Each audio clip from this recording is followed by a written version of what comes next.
Кайненеге кантип жагабыз. Таң атпай саат 5те туруп, кайненеңиздин сүйүктүү тамагын жасап бериңиз.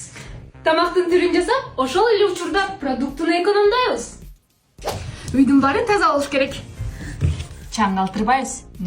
Жүзүбүздөн жылмаюу кетпеш керек. Тилибизди төркүнүбүзгө туштап келгенибиз туура болот. Алло, Мадеш, срочно биздин үйгө келе калай. Извини, жок, мен бошойтам. Şu az tamak da жасаш керек. Анда свежий ушактардан калдың анда. Эмне ушукту? Эч ким ушпай эле. Үйгө тамак заказ кылып жейлүү деген мени катарчы. Апам айтпай эле койчу, макул сүйлөнөт анан. Не, биз деле заказ кылсак болот деп эле күндө заказ кылат. Нормально. Эмне против? Центр форельге чалабыз азыр. Форель, шашлык-машлыктардан заказ кылачы. Мощно жейчи. Барып да жасап өткөн да, кстати. А еще эме папаңамбы?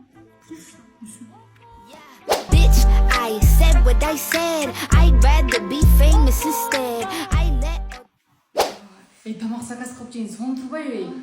Бүткөнөн идишин да жууп эткенсиң. Ой, жеңе, мен кетейин, үйгө баш керек. Ала кетмесең.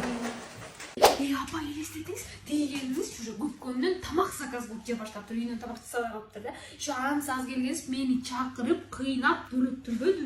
Ё-моё. Şu алып барайын дагы, сонун экен.